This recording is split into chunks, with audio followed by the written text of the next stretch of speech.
Welcome to the Friday, July 13th. 14th. 13th. 13th. Friday the 13th. Today's Friday the 13th. This should be an exciting show.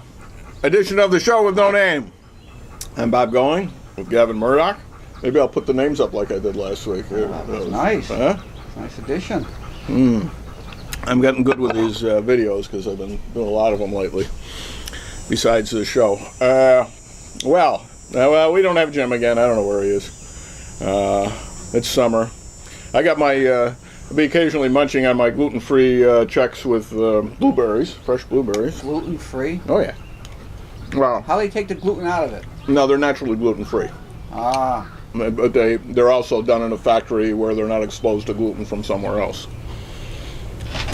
Because these are like rice Chex and, I don't know, cinnamon corn Chex or something, I don't know.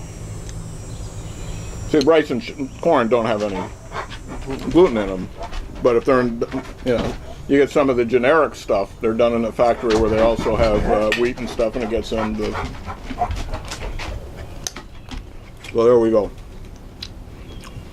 So, I see in the paper that what we reported last week on this show was correct. The dog is running around. He smells the groundhogs, I think, or sees the groundhogs. Well, that in fact Nellie Bush, Dr. Bush, was elected president of the school board. Yes, she was. And I didn't see the annotation in the paper that quoted the source as being us breaking that story. Or the source was the not us. It was not us. The source was the. I believe this is yesterday's paper. Said District Superintendent Thomas Perola. All right. And then they quote her, and then they got an email from Kent, Kent McCard, who is the, what's his position? He's the vice president. Vice president. Vice president. That's pretty cool. We scooped him again. Well, now that Dan Weaver's paper has gone down, or his online paper, well, you can't call. I don't know. He called it an online newspaper, but another source for news is. It's like saying we're taping the show. There's been no tape for a long time. No, modern technology. It is amazing. It is amazing.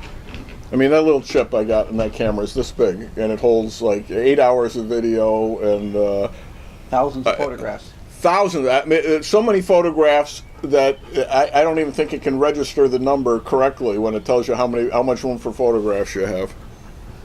All right. So a little more athletic events in the family. I don't know if you noticed that or not. Yes. Your daughter is a triathlete. Triathlete. Is that from the Ironman? Some of that rubbed off? Provided inspiration and perspiration. He encouraged her. He encouraged her, helped her buy a bike and the right shoes and all that stuff. And of course, it's the same thing as the Ironman, only shorter. But even so, I mean, it was still a quarter-mile swim across. I don't know what the name of the pond is. It used to be the Albany Reservoir off of Fuller Road there, where Washington Avenue comes in. Really slimy. Oh my God! They had to go in from this tiny little beach. It's not even a beach. I mean, it's right underneath the no swimming sign. I didn't get that picture till after I'd done the video of the no swimming sign. But and then they go in. They swim across this little lake. Come out on the beach, get on their bikes, and then they go 11 miles through the pine bush in Guilderland and end up at the Guilderland YMCA, which was down the road across the street from the Guilderland Elementary School, where we had to park our cars. And now I had not been to the Guilderland Elementary School since June of 1960, when I last attended third grade there. And I think I mentioned this before, that the future local Politico and guidance counselor Jack Bauer was my gym teacher down there. Taught us the square dance. Square dance done around? Square. No, we danced square. Oh. I don't know what round dancing is. Oh, you always hear you dance your girl around and around. I've never heard you dance your girl a square and a square. Do-si-do to your partner, do-si-do to your corner. I don't know. That's all I remember. It was third grade. It was 1960. That was 52 years ago. Time's flying. You're having flies. Wow. Well, so what's the school board doing now? Waiting for a meeting on the 25th. Oh, so you haven't done anything? Essentially, you've been in office since the 1st of July. Yeah. And It's now the 13th, and you really haven't done much of anything. well, we started. Everybody was joined some committees, and some of those meetings have taken place. But as a board the whole, a board of the whole hasn't met since back then. But on the 25th, we'll have a. Are you on a committee? Yes, I'm on 2 committees. What are they? I'm on the budget committee and the negotiations committee. Ooh. Those are big ones. How Yeah. many people are on these committees? Between 3 and 4 board members. You really try to keep them at 3 because once you have 4 board members together, it's considered a meeting, and you've got all sorts of rules and regulations that go along with that. So most committees have 3 members. And what have you done with your committees? The negotiation committee has met. We met last week and kind of laid out the plans for the district's portion of negotiations with the various unions who have contracts at. How many unions do you have? You've got the MCN Teachers Association, and then you have under CSE, you've got your teacher aides, you've got your clerical, and you've got your maintenance and bus drivers. So there's 3 units under the CSEA. Each one negotiates their own contract. Oh, so you went by a little fast there. So the bus drivers are in their own Bus unit? drivers and maintenance. Are in a unit together? Yes. And then you get the clerical. Yes. And then what's the third one? Teacher aides. So really, one school district, you got 4 unions you have to deal with? In our district, yes. Each has their own contract.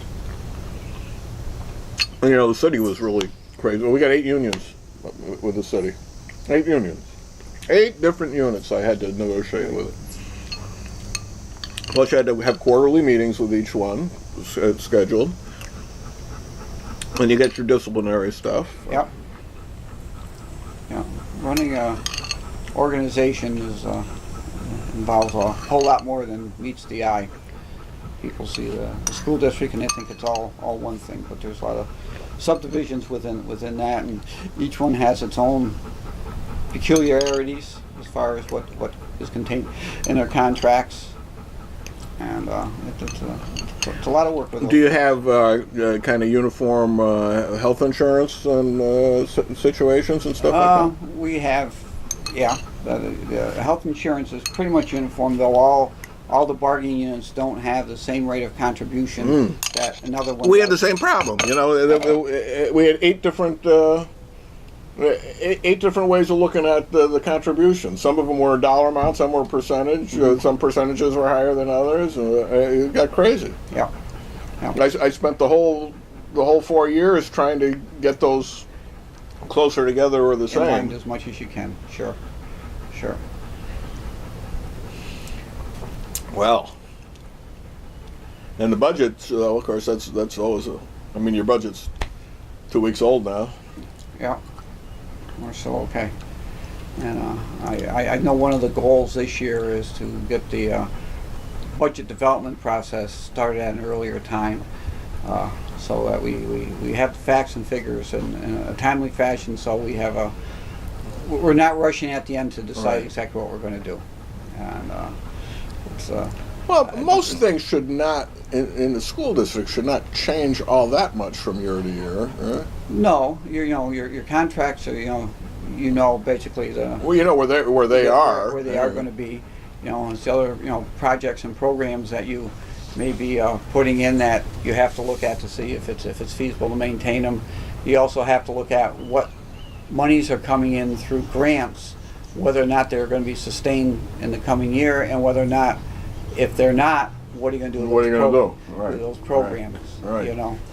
It's always hard when a district gets money through grants to make a determination whether you're going to put the monies based upon the grant into personnel or into hardware sustainable things. And oftentimes money gets put into personnel, the grant disappears, and what do you do with the personnel coming up? Are you going to be put into the money going to come out of the general fund, or is that something we have to drop?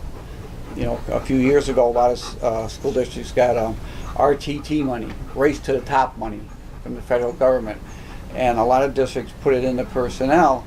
Now all of a sudden, the ones that went personnel heavy have these large chunks of people that have to come out of the general fund. A lot of districts, what they did was to invest into items that would be a one-time purchase. Yeah. You know, computer technology, training, those types of things, so that if the money disappeared, they weren't going to be left whole in the bag to sustain those things. Right. Plus, you got something out of it. You got something out of it that's going to be lasting. So it's those are some of the types of things that you have to look at in developing budget, whether it's a city budget or a city or a school district or the federal government. You've been following the Fulton County negotiations. It was interesting. Apparently, they've got. I don't know if they've got more than 2 units, but the article discussed 2 units. One of which was the nurses, and they've just reached a contract agreement, and I think it's like, I think they're 2 or 3 years since the contract ran out, and it goes forward a couple of years, and I don't think there are no raises at all until like next year, when it's like 1% or 1.5%, and then the following year 1 or 1.5%. Meanwhile, the regular CSEA unit up there, I guess, was marching because they've been working without a contract for a couple of years, and the supervisors essentially said, take that offer and you can have it too. And as you know, if you don't reach a contract, then the old contract continues. Yes, it does. And in cases, like this, unless there are steps built in, you're not getting a raise until a new one is negotiated. So. But it does appear that they're hanging tough up there. And I think it seems to me a few years ago, didn't they renegotiate the health insurance in Fulton County as well? I believe they did, and that's between that and the pensions. Those are two big, two big bangs to in prevent budgets layoffs. That are a concern. Yeah. It's tough when you're looking down the road what your obligations towards pensions are going to be. Right. To your retirees. Are they going to be sustainable and not forever? Here's the thing. Yeah. Well, there's the state, and I guess you have to blame the state controller, whoever it is, at any given time, because we've had a couple. One of them went to jail, I think, right? We've had 2 or 3. Well, we've had 3 in a relatively short period of time, maybe 4 years, 5 years. The pension system is it's a real system. In other words, they invest the money. Yes, they do. Which, unlike Social Security, where the money is invested in government bonds, which is worth nothing if you don't have the money to pay those back. So if it's not all that many years ago, but probably back when you were principal, the system was flush before that first .com bubble burst. Yeah. And at that point, the controller, I don't recall, was it Carl McCall, I think, back then said, look, we've got all the money we need. Looking into the foreseeable future, we have what we need to sustain our obligations. And then they cut back on the contributions being made by the local districts and by the individuals, for that matter. Yes, they did. It used to be you continue to contribute to your fund, and then they cut it off at 10 years. Individuals contribute 3% of their salary for 10 years, and for a while they cut off the municipal end of it and the school district end of it altogether. And then, of course, dot-com burst, the stock was worth half of what it was before, their stock portfolio, and then they said, we got to go back and do this. But I tell you, this jerk and pull and jerk and pull and jerk and pull has wreaked havoc on the municipalities and the school districts trying to keep their budgets together. And that is just plain not right, and it's incompetence. But what are you going to do about it? You need the money. They need the money. Well, because initially the people in Tier 1 didn't contribute. Mm-hmm. And then by the time they got up to where I was at Tier 4, you're putting in your percentage. Right. Then they switched Tier 4 that after 10 years you didn't put in. Right. So theoretically, you've got people who spent 30 years as an educator and never contributed. You've True. got another group that, depending on how long you've been, you contribute for 10 years, and in the next 20 years you don't contribute. Right. And now, of course, they've created that Tier 5 now, which is something they need to do to even be able to keep treading water for a while. But when the money's coming in, they're looking at money's generating 8.5%, 9%, when in fact the money's only generating 5%. Right. Where do you make that up? And the districts have gone to contributing a small amount, several percent, to contributing somewhere around 9 to 11%. Wow. Towards it. Which put a That's big a lot. put a big bite on school districts, when all of a sudden that jumps up. The bigger the district, the more Right. they got to contribute. And it's just there's a lot. And of course, the things. more employees you have, the more. the kicker is if you laid off all your employees tomorrow, you wouldn't have to pay anything, right? You wouldn't have to pay anything. Even though the people who retired from your district still need to get paid. That's right. Yeah. But again, they're not paying current retirees with current income. They're what? Not one more show on the porch. Not one more show on the porch? All right. Is that their producer? That was my producer, Miss Laura Ann Porcello. She just finished her T-ball season. She did. And how did she do? Well, her team came in tied for first place Tied with for the first other place. 5 Teams teams. that all had all tie games. Yeah. Yeah, I remember those days. Yeah. She got a hit she batted 1,000. She got a hit every time she got to the did. plate. Yeah. And scored a run every time she got to the plate. Ooh, she must have been batting at the top of the order. And she got an RBI every time she came to the plate, for that matter, because she batted in the middle of the order. Yeah. I mean, the first kid up doesn't get any RBIs, but the last kid up got a home run every time. It's just incredible.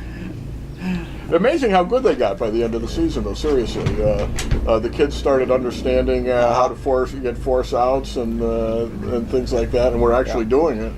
They didn't count, but they were doing it. They were doing it right, throwing the ball better, hitting a lot better. The last game anybody hit off the tee, they were pitching to them. Yeah, that's pretty cool. Who was her coach? Her coach was her other grandfather, Steve Porcello. Oh. Yeah. So the whole lot of us were out there manning the bases, and I was third base coach usually. Yeah. Her father was second base coach, and Anna would sometimes be first base coach, or the other grandmother. So we're all in there. We're all in on it, and there were other people too, other parents. Laura, we're just talking about your career as a t-ball player. Did you have a good time playing t-ball? Yeah. Okay. Anyway, I got a couple of things here. One of which, this is again from yesterday's paper. By the way, your story. You didn't get mentioned in this story, did you? About being I don't think so. I don't admit it. Oh yeah, I'm sorry. There you are. That's right. Gavin Murdoch and Leon Gray were sworn in as board members. There you go. That was way back at the July 2nd meeting. Like, this was a different time. I don't know. And then, so you're on that page, and I'm. This is yesterday's Thursday's paper. Pictures in There I am with the County Charter Commission. Our last meeting. Now, how's that going to go? We'll get to that. How are they? We'll get to that. That'll be a subject for our fluffy second hour. Here's the article I wanted here, because this really, we're always into this popular culture thing, right? Yeah. popular people. He has to be popular culture. They did a survey. Oh, They did a survey of the 20 most memorable television moments. Okay? yes. All right? And there's well, first of all, frankly, obviously, not everybody who's in this survey is our age. Right? Yeah. So it's actually kind of remarkable that the Kennedy assassination even makes this list. as incredible a television moment was. Yes. And you know, stuff that's fresher in people's minds is going to be stuff. But still, I mean, the death of Whitney Houston as one of television's 20 most memorable moments. Okay, she died. Yeah. Terrible, tragic. You know. It was just a news feature. Yeah. All right. Number one, September 11 terrorist attacks, and I think for people, you know, in this generation, that's reasonable. Okay. You know. Number two, Hurricane Katrina. Oh, by the way, the dates are 2001. This one's 2005. That was pretty memorable TV coverage. It hardly ranks as number two on the all-time list. But it was on every night for. Right. Now, O.J. makes it twice. Number three, the O.J. Simpson verdict, which was quite. I will say that was. I was in family court at the time, and I remember that everything stopped. Everybody comes into my office, and we got it on the radio or something. I don't know, whatever it was, and everybody was listening. I was still teaching, and we had a TV in the room that afternoon. It was right at the end of the last period, and we put it on, and I think nearly everybody got it wrong in the class. they thought he was guilty, but oh, I was sure he was, based on the evidence, he was going to be acquitted. Number four, Challenger space shuttle explodes, 1986. It surprises me that being so long ago actually made it that high on the list, and that was a hell of a news story. And of course, nobody watched it live. I don't think they even broadcast it live, but they had the video pretty quickly. yeah. Number five, the death of Osama bin Laden, 2011. Well, that's there because it's recent. Number six, the O.J. Simpson white Bronco chase. I mean, I might put that 19 or 20. That certainly was dramatic. But not. Yeah, Not top but 10. not two in the top six, for God's sakes.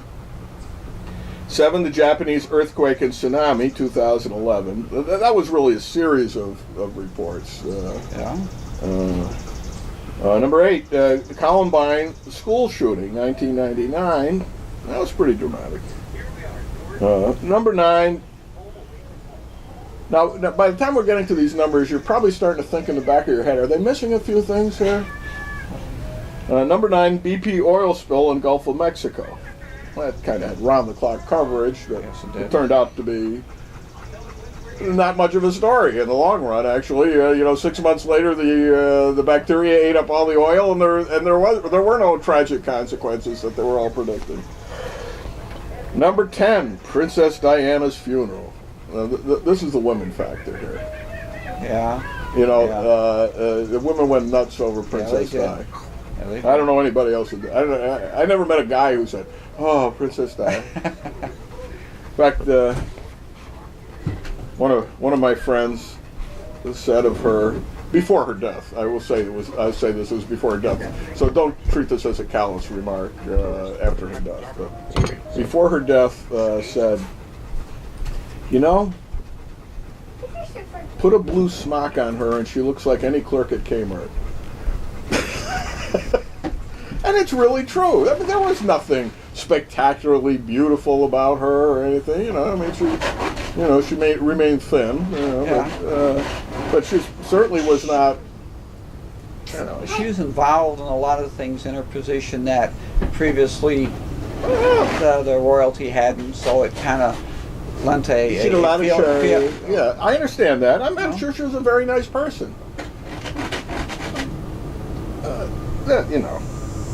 But I mean, it was a huge event. I'm just saying it probably should have, because Mother Teresa died the same week, And I noticed she's not on the list. Number 11, Death of Whitney Houston, 2012. I mean, really, 10 years from now, well, 20 years from now, I won't even remember who she was. Number 12, Capture and Execution of Saddam Hussein. Well, you know, those are, if OJ gets 2 events, if he gets the Bronco chase and the verdict, then Saddam Hussein ought to get a separate capture and execution, seems to me. Because those events came widely apart and were 2 completely different things. Number 13, Barack Obama election night speech, 2008. I don't remember it. I don't even remember it. I remember it was in Grant Park in Chicago. I remember nothing about it whatsoever. I mean, what? You might as well put every other winning presidential candidate in there. But there it is, number 13. Number 14, the wedding of Prince William and Kate Middleton. Recent. Recent event, 2011. You know it's not on the list? Charles and Di, which was far more significant because he was the heir to the throne at the time. It still is. Lord, he's older than us, and he's still the heir. He's still waiting. I don't think It ain't gonna happen. King Edward waited that long, did he? For Victoria to pass on. Number 15, John F. Kennedy assassination, 1963. Now, in all seriousness, that's number 1. You know, and that was at the dawn of television. What that made television news. They'd even made Dan Rather, because he was out in Texas at the time representing NBC. Right?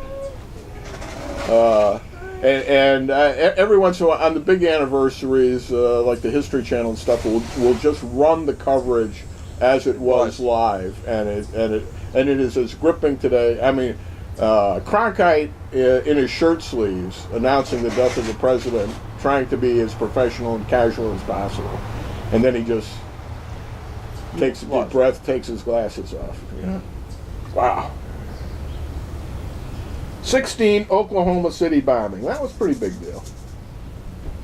Number 17, Bush-Gore disputed election, 2000. Well, that covers Weeks. months, really. That took a couple of months to resolve. I mean, it's not like it was any one single event. Number 18, Los Angeles riots, Rodney King beating. Again, 2 different things. One was the Rodney King beating. The other was the riots that resulted after the people were acquitted. What? Maybe after the show we could take Chippy a walk. Don't bring garbage bags. He'll poop all over. Wait a minute. After the show, we can go and clean up Chippy's poop and put it in garbage bags? Is that what you said? No, when you walk, silly. Okay, all right. All around the neighborhood. That was 18 anyway. Number 19, the Casey Anthony murder trial verdict. Again, you know, here's a Pop culture. pop culture period. Number 20, John F. Kennedy funeral. Again, a pretty dramatic event. We were given time off for school because we of got the that. day off for that. Yep.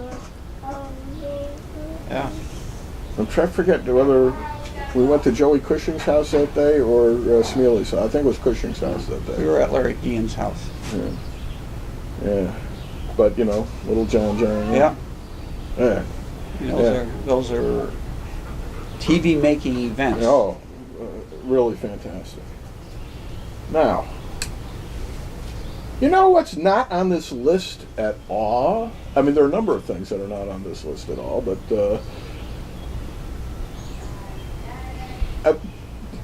aside from the Kennedy assassination, during our lifetimes, what was the biggest TV event other than like MASH or the Super Bowl? I'll give you a hint. The anniversary is a week from today. Alright, it's August. No, it's July. Is it still July? It probably won't be It's the calendar 13th. yet. Next week will be July 20th. Okay, July 20th. What was Chicago riots with No. with No. Democratic I'm talking convention? biggest event.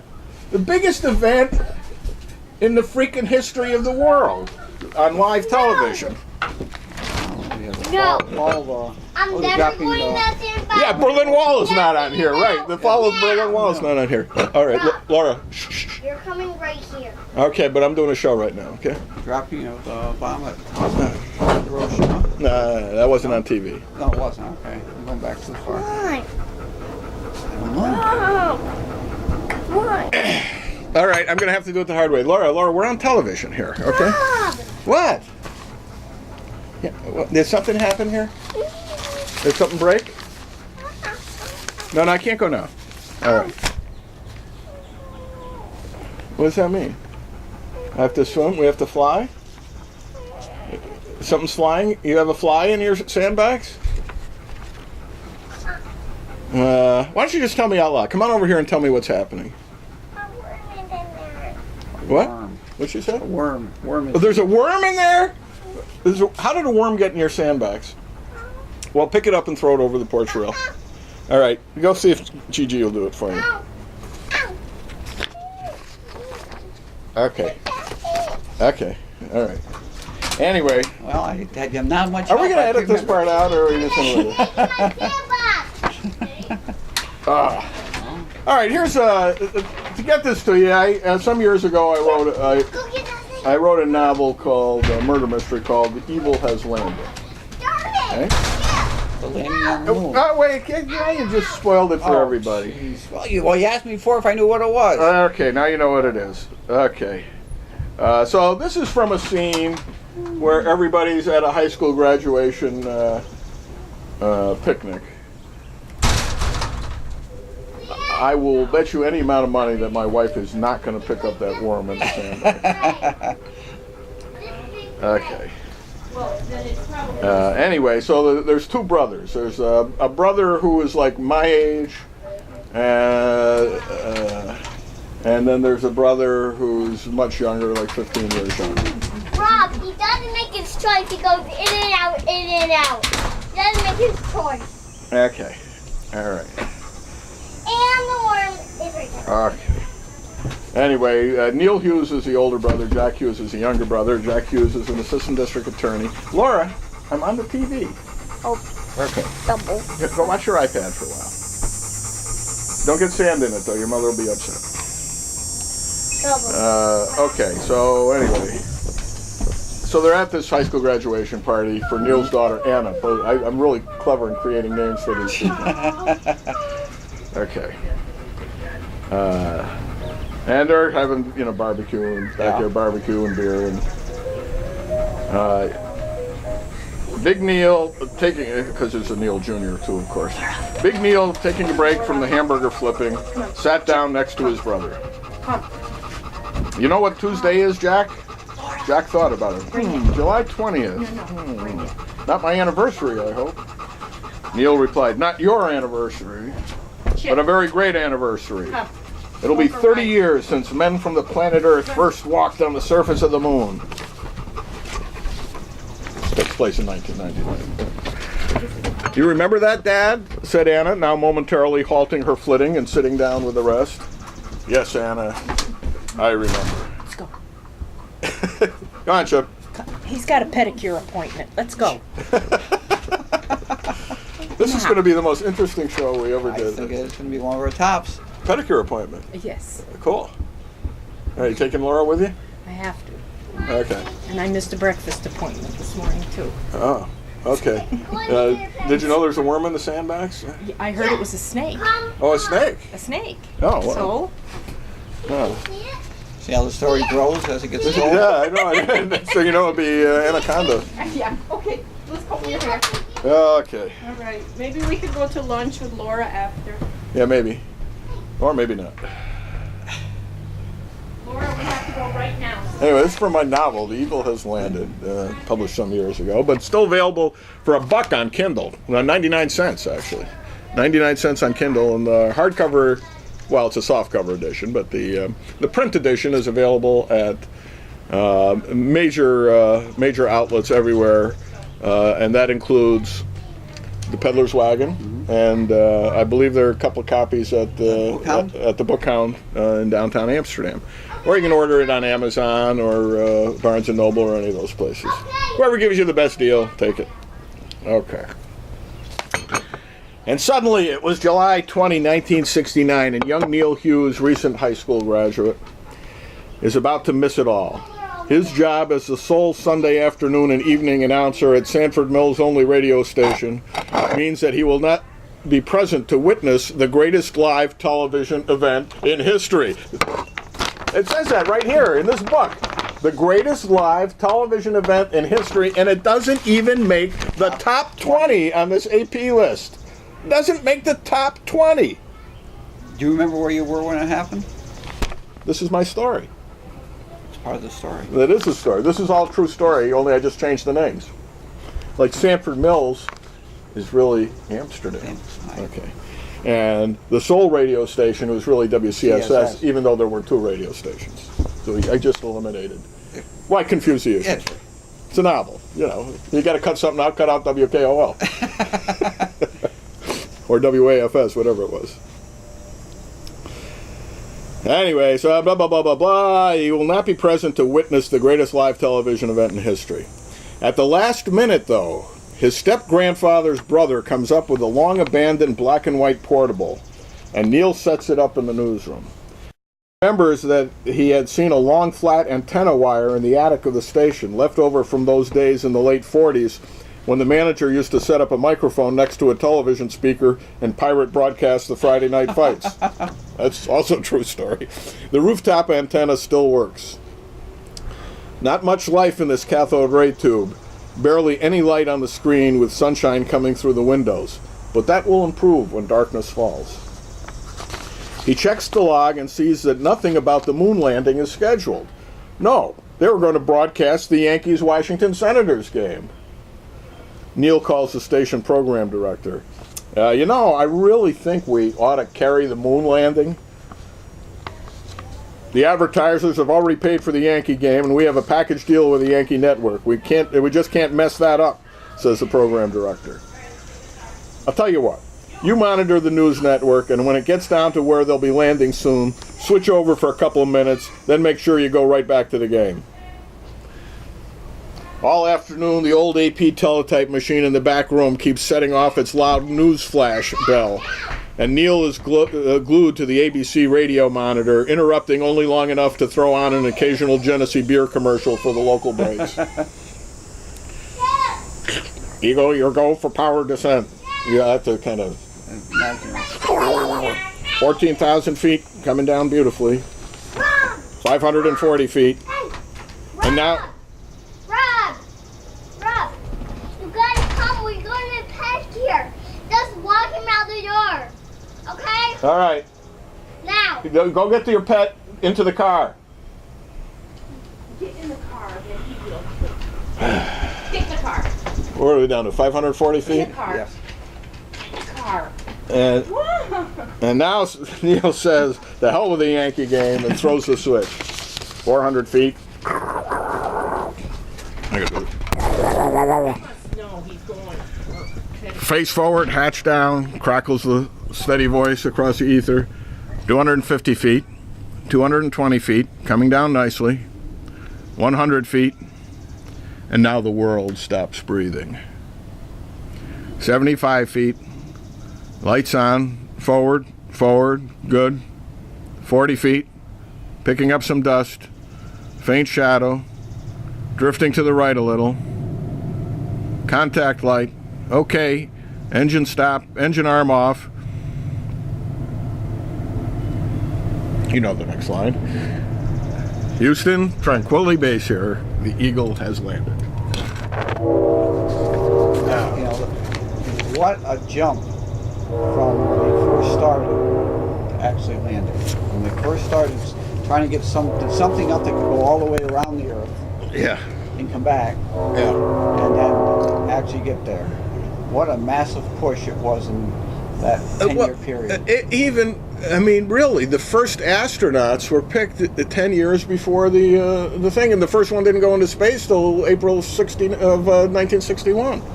Alan Shepard, and he didn't even get into orbit. No. We didn't even have an orbiter until, and for that matter, nobody orbited anything before 1957. There had never been anything in orbit, let alone a man. Right. And you know, 4 years later, the Russians already had a man orbiting the Earth, and I mean, you know, we talked last week about, you know, my father-in-law being born before the Wright brothers flew. Okay, Wright brothers first flight December of 1903.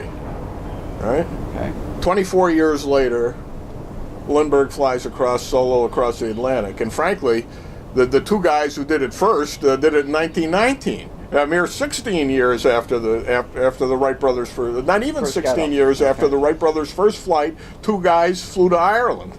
They crashed when they got there, but they survived. But Lindbergh did solo in 27. All right.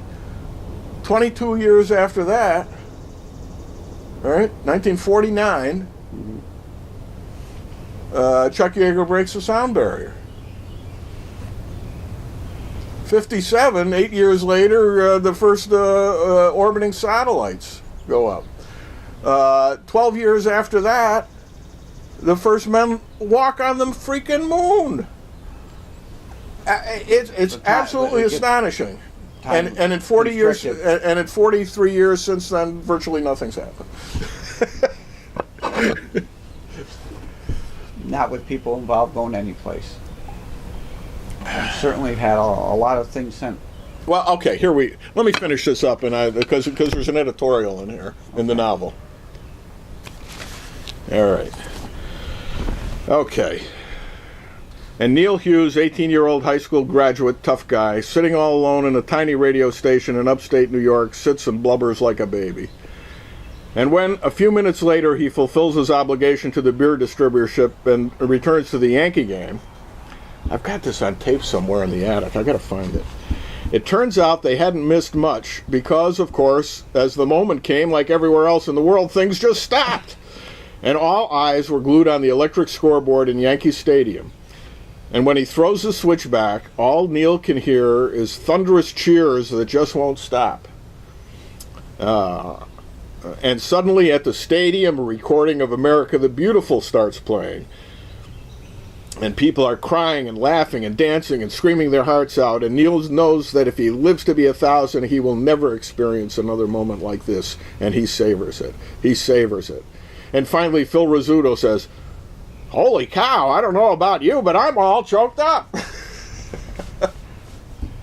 Several hours later, now it's dark, and the old picture tube lights up a little, and Neil's namesake on the moon opens a little hatch, and a camera springs to life, and there he is at 10:56 p.m. EDT, one man alone, stepping on the surface of the moon. Just in time, too, for young Neil Hughes has to finish the broadcast day with the 11 o'clock news and the national anthem.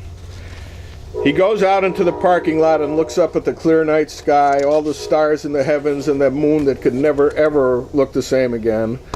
And then off to the side sees a small, red, steady light. Mars. When he arrives home, his parents are glued to the television, and 3-year-old Jack is bundled up in a blanket, asleep on the floor in front of the TV. Neil wakes him. Jack, look at the television." Little Jack rubs his eyes and looks. "I know you're awfully little, Jack, but look at this. Two men are walking on the moon. Look at this, Jack, and try to remember this for the rest of your life. Try to remember this, Jack, because you'll never see anything quite this wonderful again." And a few minutes later, little Jack curls up comfortably in his brother's lap and returns to blissful sleep and never remembered.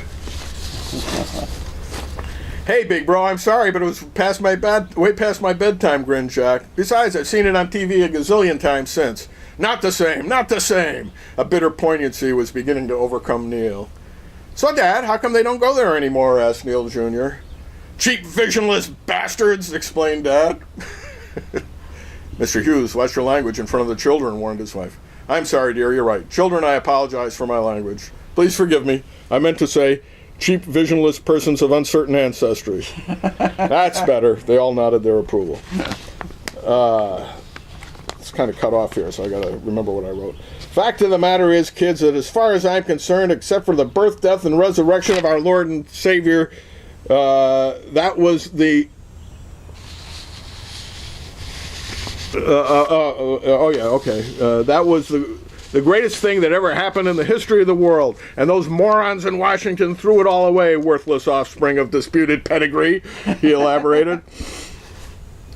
But what about taking care of the poor here on Earth and education and stuff like that? Shouldn't we do that first? Anna asked modernly. And it was the wrong thing to say, because now the rage began to overcome him, and maybe it was the beer talking, but probably not. The poor we will always have with us, he roared. But this was a time when all mankind joined together on a glorious adventure led by the free and God-fearing American people. It wasn't a matter of military conquest or subjecting a people or seeking out selfish gain. It was about challenge and discovery and excitement and small men with giant ideas facing the vast emptiness of the universe. It was about learning and seeing and being and believing in something bigger than yourself. It was about the human race after hundreds of thousands of years of evolution rising up out of this primordial swamp, reaching out and touching the face of God. And there was a great silence. Until Neil Jr. said, "Get you another heart, Pops?" Of course. God. We were cheap visionless bastards. We were working at a Boy Scout camp, and they set up a TV in the handicraft building, and everybody went down there to watch it. You know, and he was mentioning in the black and white TV. Most people, that's how they saw it. Oh, sure. And it was only in black and white anyway, so it didn't make any difference. You know. Yeah. But part of the thrill of that accomplishment was the fact that we beat the Russians. That's Everything we did was predicated on being bigger, better, and firster than what they had done. And by this time, it's amazing, but their manned space program had kind of plateaued out. And nobody remembers this. But a day or two before the Apollo 11 shot, by the way, who was the launch director for Apollo 11? Chris Kraft? No. No. Rocco Petrone. Oh, man. Rocco Petrone of Amsterdam, New York, who a couple months later became in charge of the whole Apollo program. Anyway.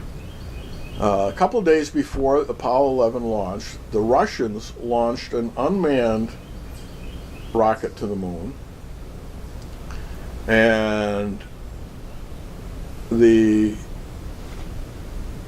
idea was, at least what everybody thought at the time, I'm not sure it was ever confirmed, was that the plan was for the Russians to land, scoop up some rocks, and get back to Earth first with the rocks. Don't think that ever happened. It never happened. And I don't even know if they ended up landing or not. Whatever, but they were very secretive about their space program. We do know they did launch the rocket to the moon. Same time ours went up, a little earlier. I don't know. And really, you know, aside from the Grisham, White, and Chafee burning to death on the launch pad, we had only known success in the space program. And we really, I don't think, had a full appreciation of just how nip and tuck and dangerous that mission was. Absolutely. I mean, every launch was. The lander, the skin of the lander was like aluminum foil. Seriously, it wasn't much thicker than aluminum foil, and this is what they had to ride back to get back up and join Collins and go back to Earth. Well, we and they were nearly out of fuel when they landed. Landing fuel. We had a chance when we went to Russia one time with my daughter to go to the Russian Space Museum and had a chance to crawl around their spacecraft. And certainly we were different. But it was like being inside a Volkswagen Beetle. There was absolutely nothing to these things. You had lever controls. You know, they were just starting to use computers when we went there. You know, and you see these guys. You know, they were using their slide rules to do the calculations to ensure that the computers were right. You know, it's just it was more than a wing and a prayer, but not a whole lot more. Not a whole lot more. I mean, it was their best design, the best minds going into it, and the calculation, you know, incredible mathematical calculations to even get there in the first place. In 10 years later, okay, I got for Christmas a TRS-80 Model 1 home computer, okay, with 4K of memory. 4K. Later expanded to 16K. Actually, I later expanded to 48, but it came in a 4K or a 16K bundle. 16K, we're talking not megabytes, not gigabytes, 16,000 bytes. Apollo 11, all right, their onboard computer was a 12K computer. I had more power on my desktop in the cheapest home computer then available than Apollo 11 had landing on the moon 10 years earlier. They went up, And yet there was enough to figure it out and get their to back. pull it off. Yeah. You know, it's just it's incredible what the technology was and what they're able to accomplish with it. You know, and the trust and faith that these astronauts had in the guys that they're working with that are going to get it right. You know, figuring out the precise time of launch has to be where you have to be at a certain point to complete your orbit and stuff. It's just unbelievable. You know, and they were brave men that did this. I mean, when you watch, you know, The Right Stuff, Yeah. you can see I love what that these movie. guys did. You know, what And the book. Yeager did as a precursor. Yeah. And how actually, as one of the first astronauts said, I don't want to be a space monkey. I want to be able to control what I'm doing. I don't want to just go for the ride. Right. Which is what initially all they did. They went up Right. and they sat in there. Right. They went around and came back. You know, it just it was incredible. And now, Glenn's leadership was right on. He was Ted Williams' wingman in Korean Yeah. War. yes, he was. Yeager, you know, we mentioned Yeager breaking the sound barrier a little while ago.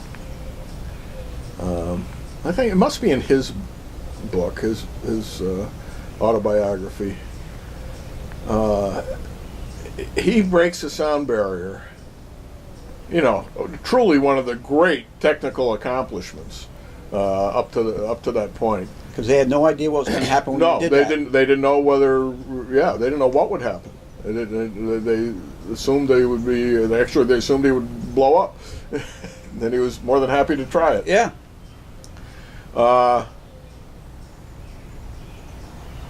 And then, sorry, military secret. We can't announce it to the world. So Yeager got no credit whatsoever for it. And then years later, actually, I think there's a scene in the movie where years later somebody breaks. What do they call it? I was going to say 2K. That's not right. Twice the speed of sound. Twice the speed of sound. And that person gets all the credit. And you know, like a week later, Yeager breaks it, and again Nothing. ignored. He was allowed one breach of security.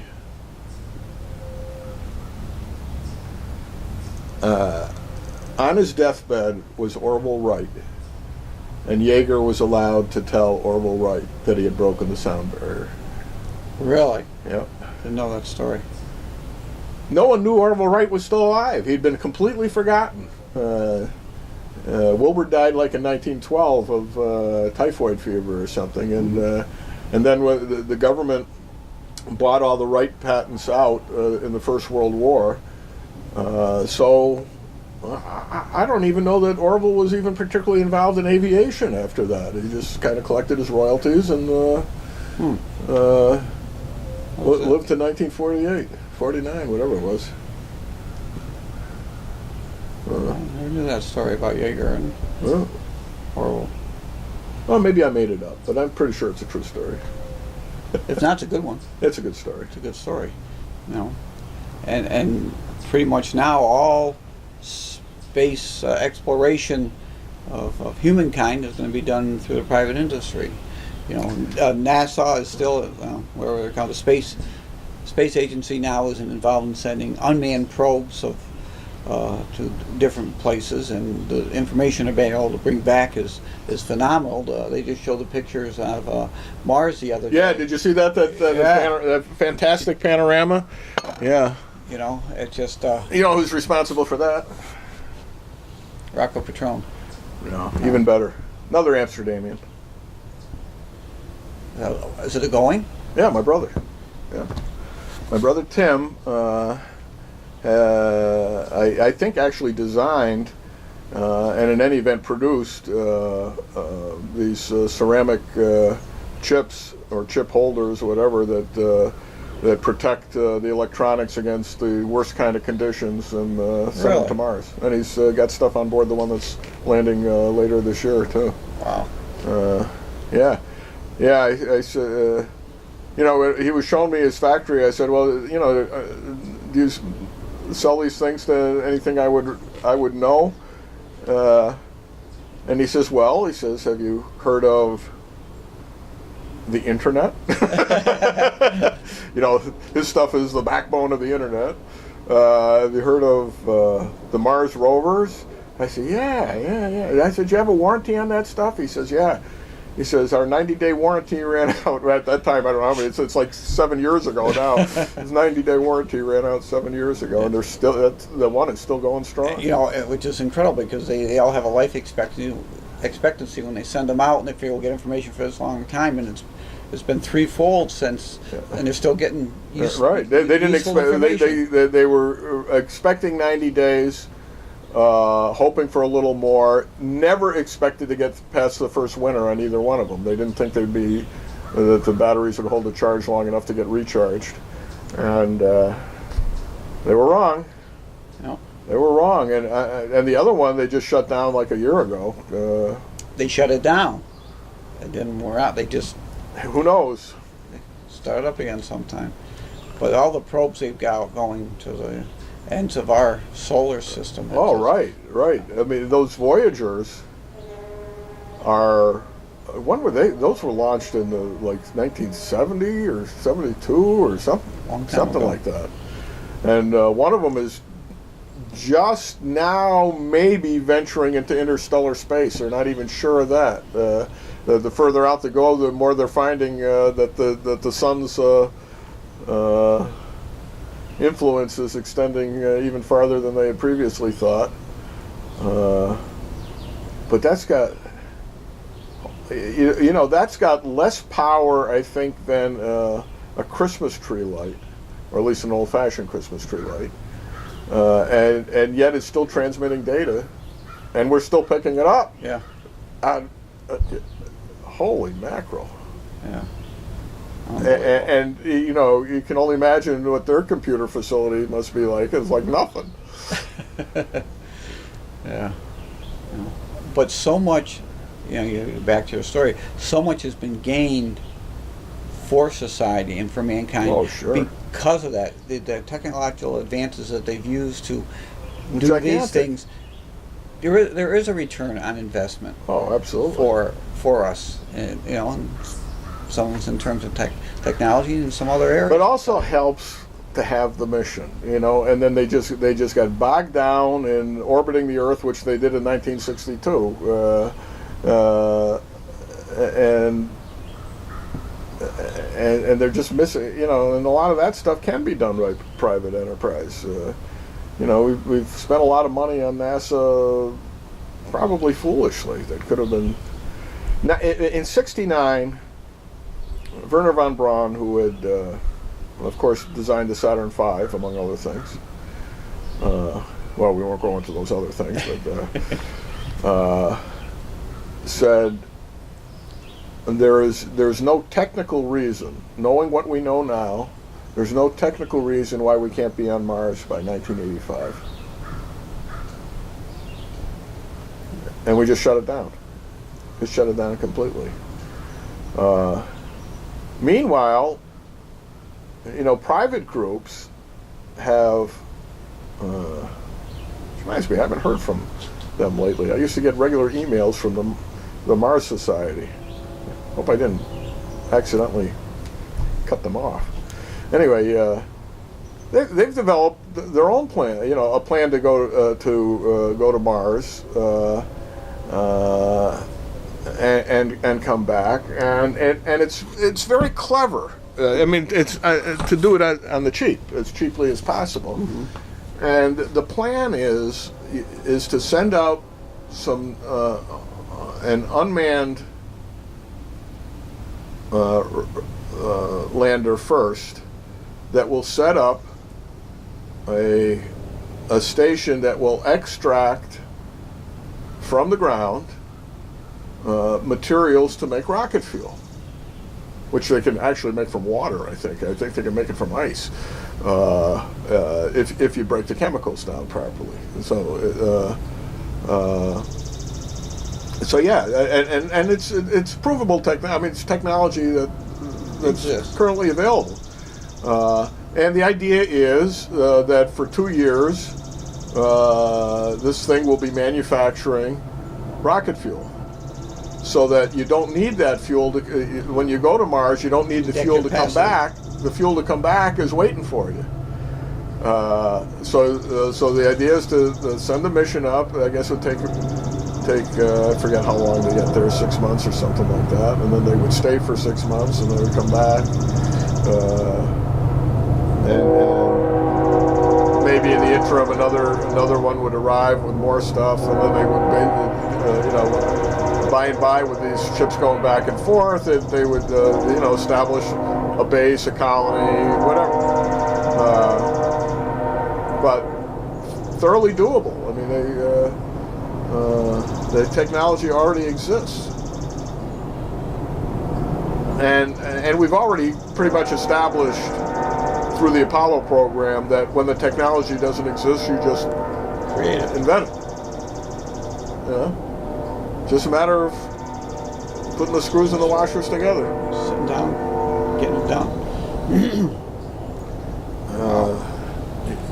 We've come a long way in solar panels and that sort of thing. Solar cells and fuel cells. Fuel cells didn't exist till the Gemini program. They were invented for the Gemini program. Really amazing. The fact that from 59 to 69 that they were able to do what they did is just phenomenal. Von Braun was ready to launch a satellite into orbit for the Army back in 1950.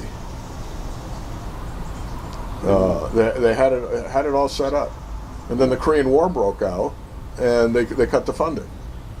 We would have been in orbit in 1950. Wow, which is really amazing. Yeah, I mean, Goddard's experiments was what, in the late 20s, early 30s, mm-hmm. And they were certainly. But Von Braun, it's just a matter of making it bigger. It's making it bigger. You been down to the Space Center in recent years? I've never been to Florida.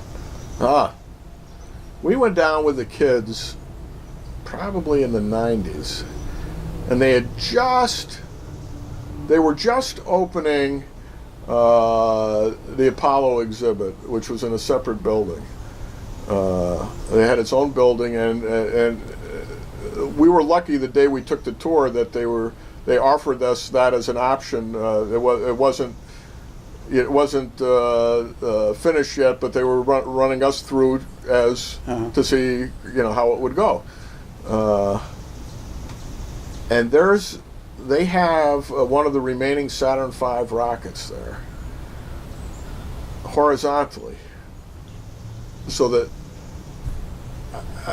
we got a picture somewhere of the look on my face as I approached it, because you can walk right under it, and I'm just, these 5 massive rocket engines and the length of the thing, and it's just, and these guys sat on top of it. Mm-hmm. Or just a small little piece of it. Unbelievable. Wow. Just amazing. Absolutely just amazing.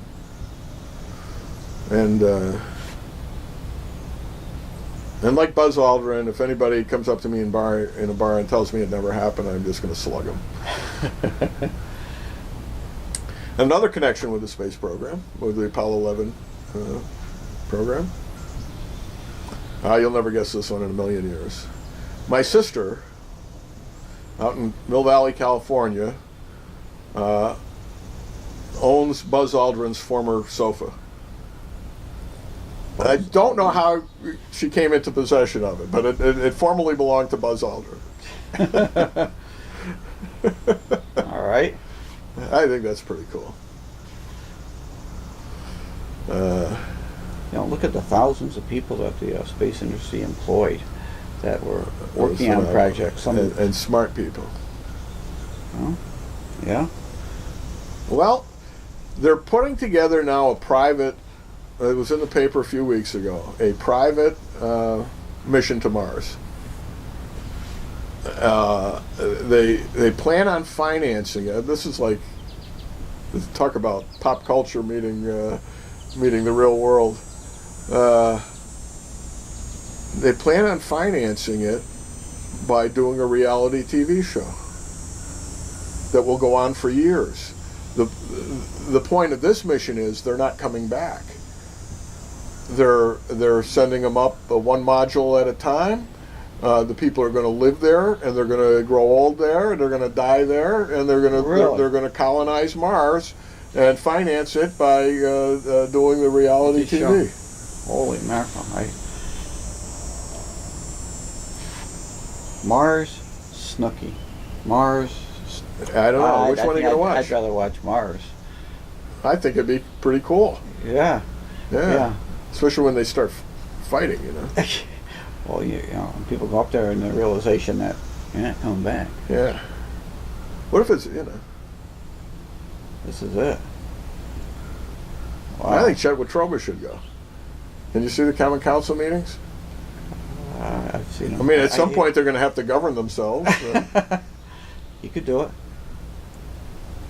It'd be cool. It'd be cool. Yeah. But I say, oh my God, who would do that? Well, you know what? There are people. Who would come to America and never go home? That's right. Right? That's right. Same pioneering spirit. I'm still amazed. It had to have been Teddy Roosevelt's winning of the American West, one of the last volumes, probably the last volume, because he never really finished it. Yeah. Never got into the Indian Wars or any of that stuff, but we did get into the Louisiana Purchase and the Lewis and Clark expedition, and Lewis and Clark set out up the Missouri, and I guess we know, like, up to the bend of the Missouri where it turns north.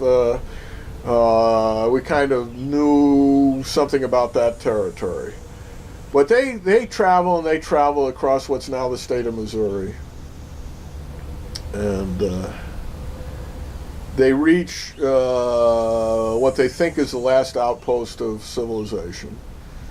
And then 2 days later, 2 full travel days later, they come across what is what they called the last Christian village. And this is what, 1804, 1803, 1803. And there they find 83-year-old Daniel Boone. As far as it was, that's where Daniel Boone would be. And he had so much farther to go, and they knew nothing. At least the guy's going to go to Mars knows what he's walking into. Right. These guys had no idea. No.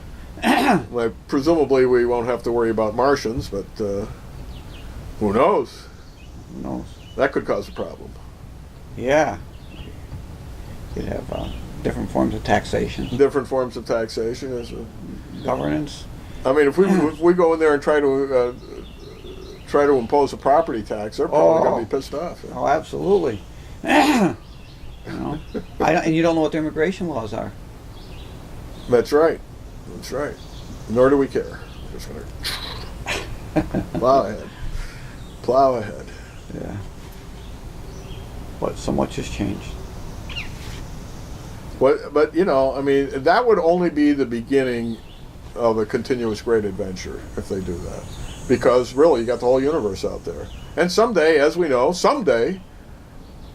sun is either going to blow up or burn out. So if you want to keep mankind going, you got to keep going. Keep going. That's right. You got to keep going if you want to keep going.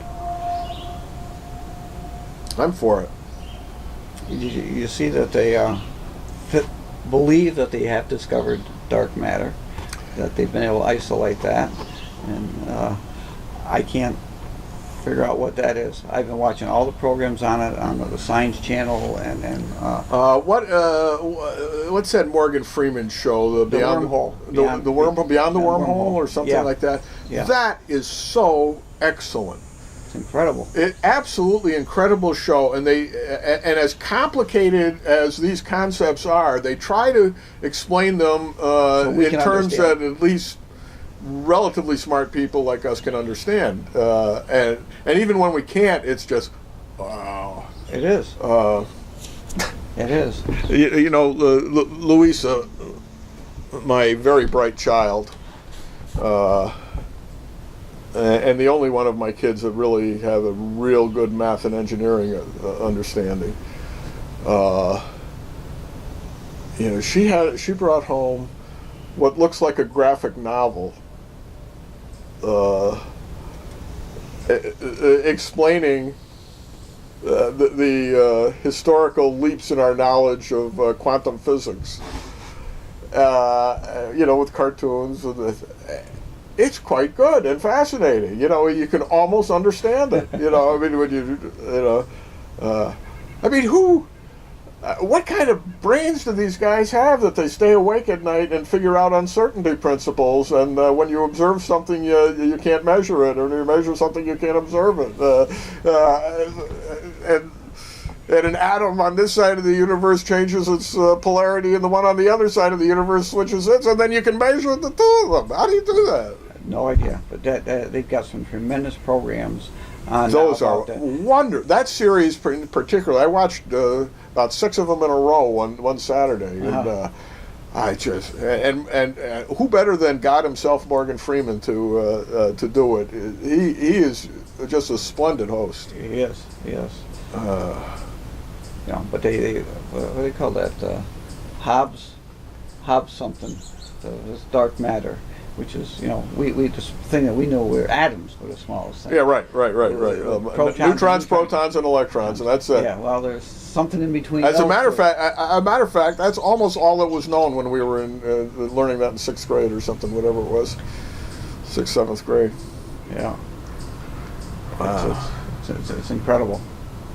You know, they've got these radio telescopes that are measuring and photographing. I don't know how you can photograph a radio waves, but these things that exist out there. You know, they showed the other night on the show that you look up there, all those little things. Those aren't stars; those are galaxies. Yeah, okay? right. You know, right. and each one of these galaxies has got umpteen billions and billions, right? And each one has umpteen number of stars that have their own solar systems. Who have, you know, it's like, wow. You know, it's just and they had a thing the other night on they're talking about Saturn and the moons of Saturn, and how one of their moons, I don't know, Sirius or Ciro or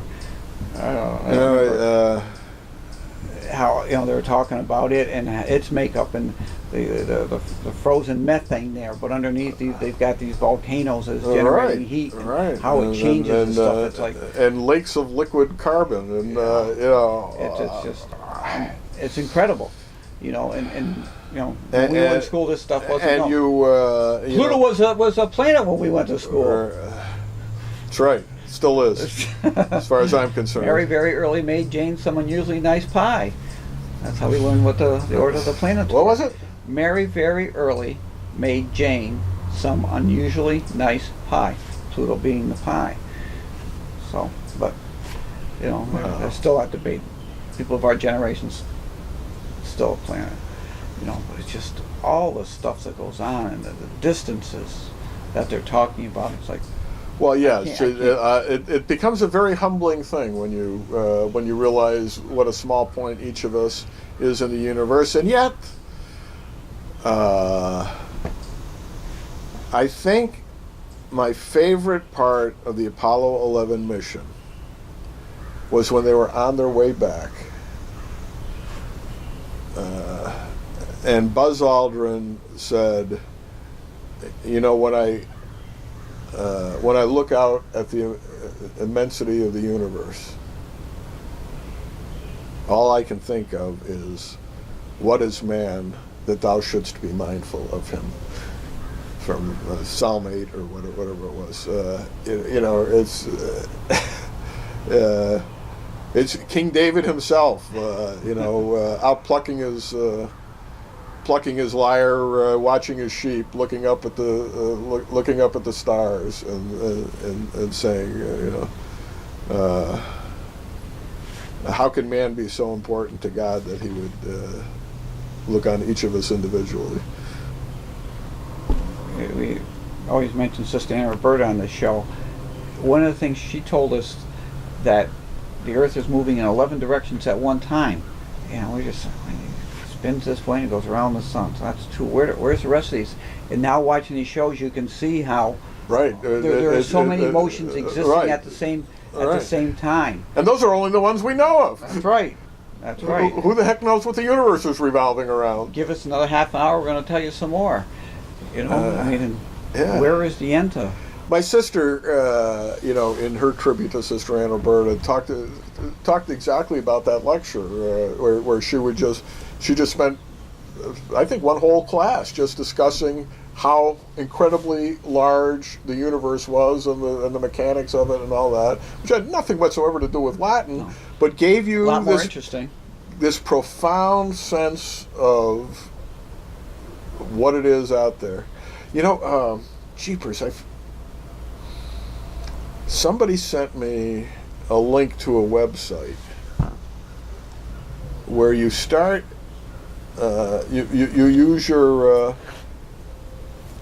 mouse to magnify, to go forward and backwards. Mm-hmm. And I think you start out as maybe the size of a human on the thing, I forget. And you go in one direction, and then you got the Earth, and you got the solar system, and where we are in the Milky Way, and then the universe, and and then you go the other way, and it goes down to the microscopic and the subatomic and everything else, and it is whoa. Puts things in perspective, doesn't it? Yeah, it really puts things in perspective. And of course, who knows? Why when you get right down to it, we're just mostly empty space between atoms. Some people have more empty space than others. Some have more empty space than others. Yeah. It's just, they always talk about, they go down to the Big Bang and all this. I'm saying, but how does something smaller than a piece of dust generate all the stuff that supposedly was generated out of this nothingness? Wow. They kept at it, is the universe really what we perceive it, or is it something completely different? If we had the right machine, could we just walk to the other side of the universe? Because it really isn't that far away, depending on what dimension you're walking through. That old Mobius strip thing. It's just beyond me. Then you take the sciences the other ways, where you're going back and you're studying, archaeology and anthropology and these things, and the things that they come up with, and how much you show what the ancients knew. Yeah, right. Tremendous. Right, and what they forgot. It's been forgotten. Well, there was, and they're finding stuff all the time because I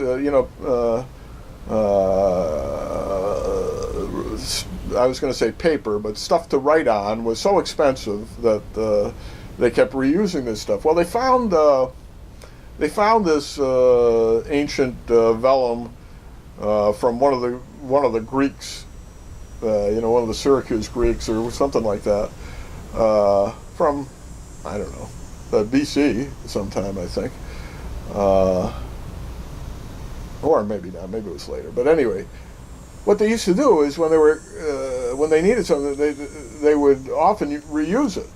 They would just erase what was on there and write again, like we would with a chart. Well, with all these modern radiology machines and stuff like that, they were actually able to read what had been previously on there.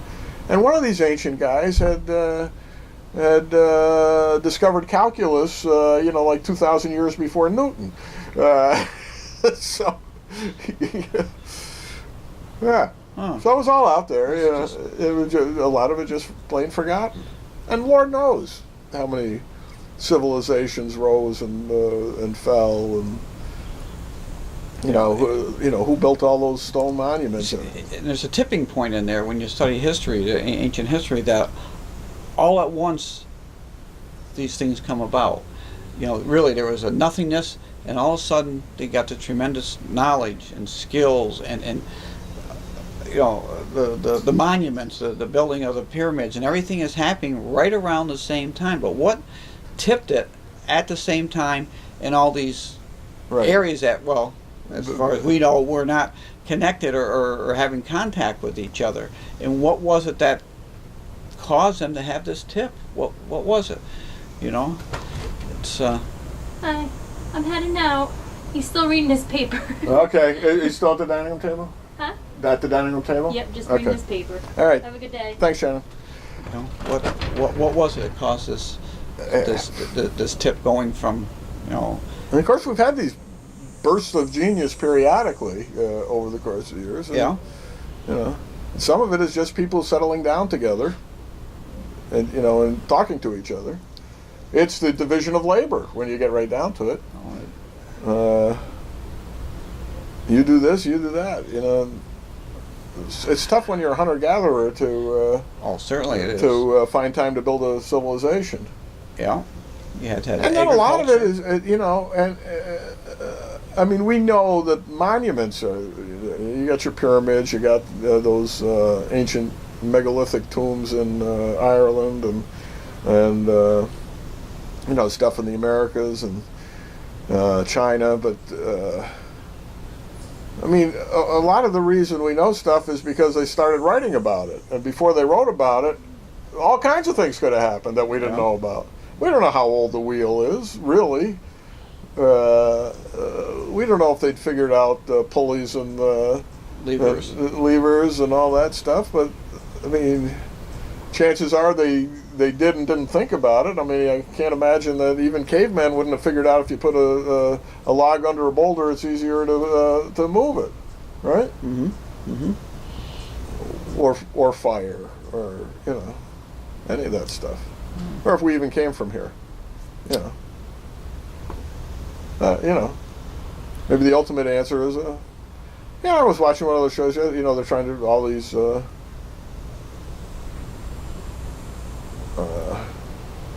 Hominids, I guess they're called, right? They're early human types. Who the heck knows what's related to what, or when they were infused with Are we a colony? knowledge and that they were able to pass on or be able to talk and communicate. I mean, they're, and ancient legends, they're similar all over the world. There's the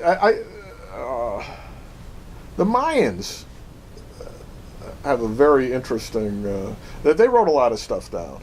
And some of it survived. Some of it survived the burning of the of the records by the missionaries. But they have some interesting creation myths that are very similar to Genesis. One of the interesting things they have, I haven't read this in a long time, is they talked about how the gods goofed it up at first and made tried to make men out of wood or something instead of earth, and they became the monkeys. And so then they tried it again, made men out of earth, and they got us. But it's written in such a way that you wonder whether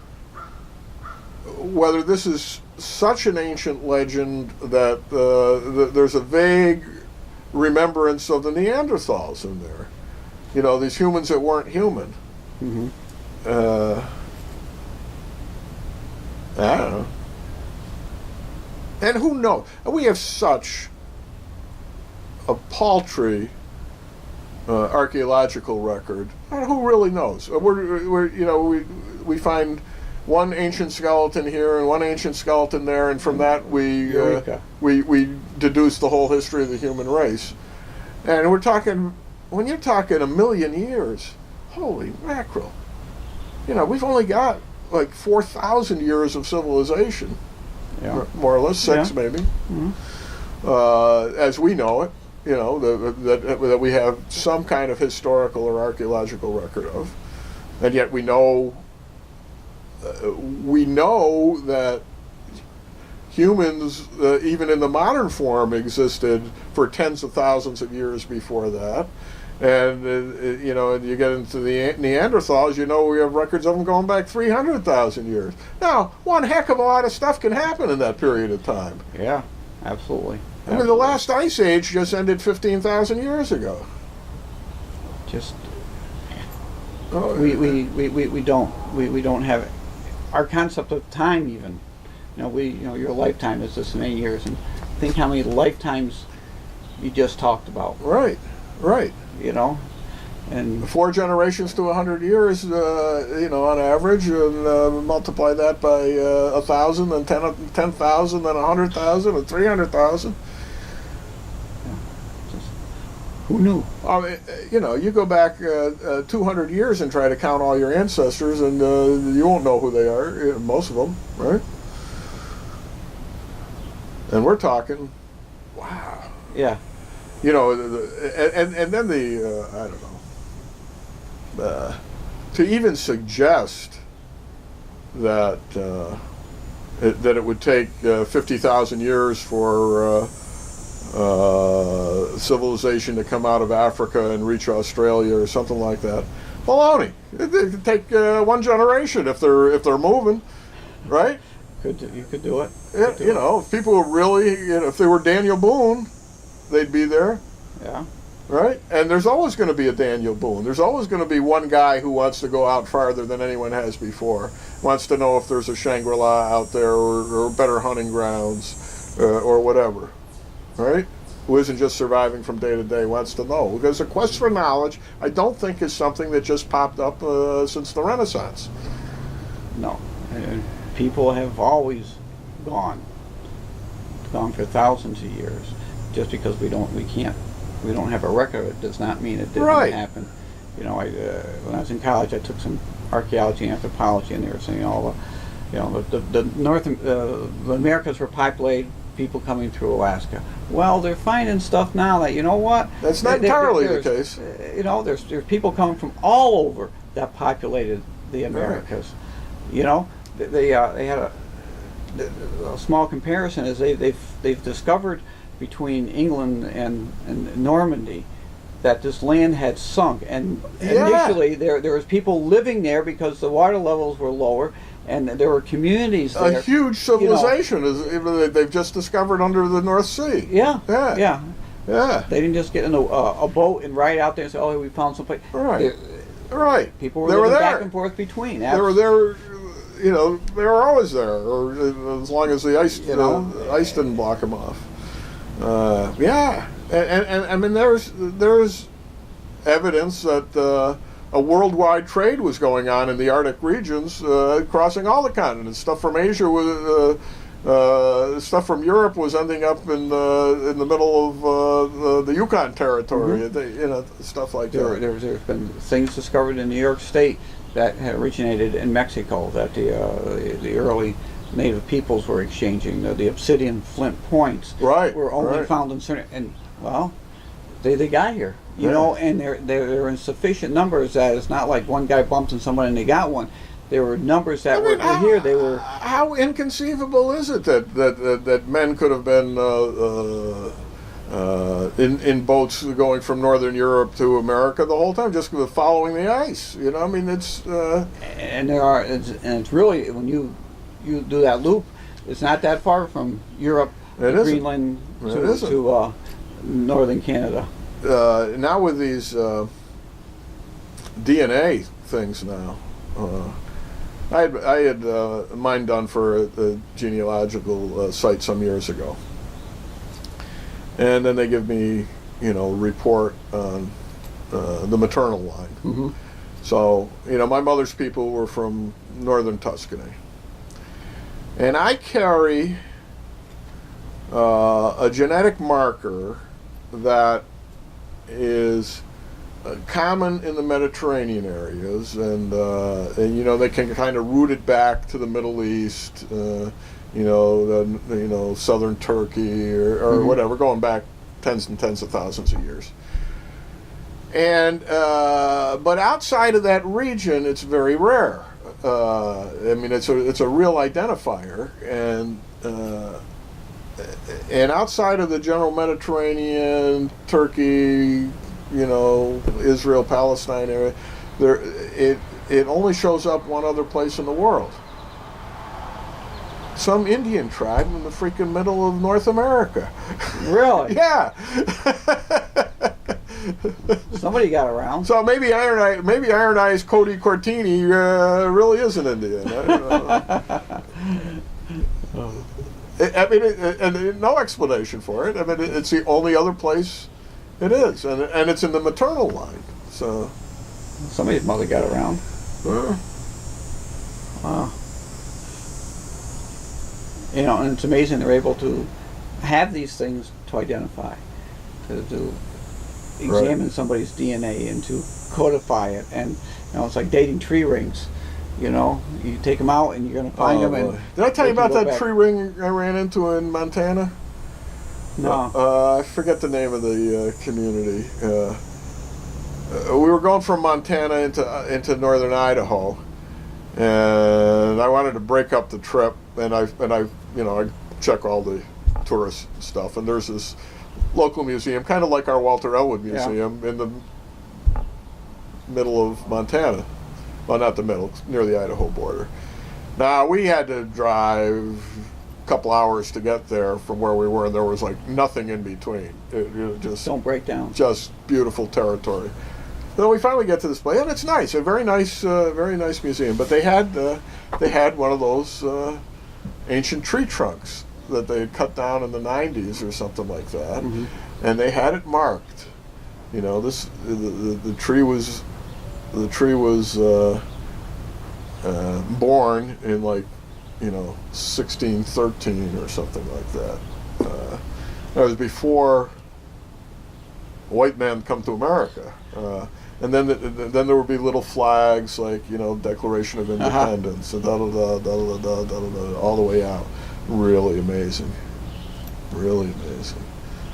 There's a lot of time go by, and yet it's just a blip. It's just the life of one tree. Blink of an eye. Yeah, who knows?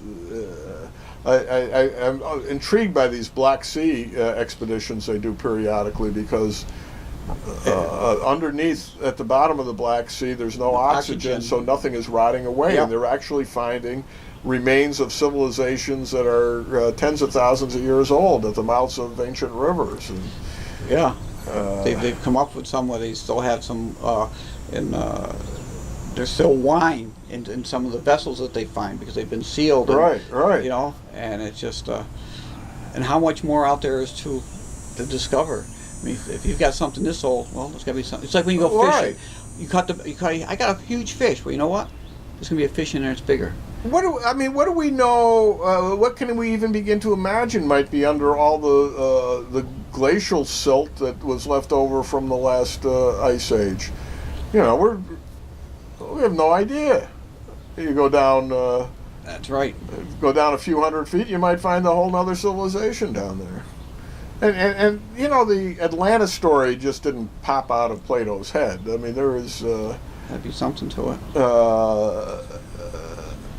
And I'm not expecting to find the lost civilization underneath. But there are civilizations that were the water levels used to be a lot lower than they are now. They, one of those science channel stories was about following the DNA out of Africa, and they pointed out that at one point the sea levels were low enough that you could basically wade across the Red Sea onto the Arabian Peninsula, or the Sinai Peninsula, the Arabian Peninsula, I think. Like from Somalia to at the mouth of the Red Sea. Holy mackerel, or at least just kind of swim from island to island. It was close enough. Oh my God! They could have done that in an afternoon, not waited 1,000 years before trying it. Yeah. And boats, I'm sure, always existed. Well, in a manner. For how many years did they believe Troy was just a made-up story? Yeah, right. And till Schliemann got there. He got there and proved it otherwise. And how many more Troys are out there? Yeah. I read some of Plutarch's Lives at one time, and I don't know what's legend in there and what is based on fact, but he's got stuff in there that nobody knew about for a long time afterwards. For example, Alexander the Great, when he's done conquering India, he has a meeting with his generals. Now, by this time, the troops have been away for 3 or 4 years from home, at least, and they've conquered the world. Alexander wanted to go back to Greece by way of Gibraltar. And according to Plutarch, the plan was to sail around Africa with his fleet he would build. He would build his fleet to sail around Africa, come through the Straits of Gibraltar, and conquer Carthage and Rome before returning to Greece. Who knew? Now, who knew that Africa was even there? Sail aroundable. Right. Yeah. Right. And yet there it is in Plutarch, and it's absolutely...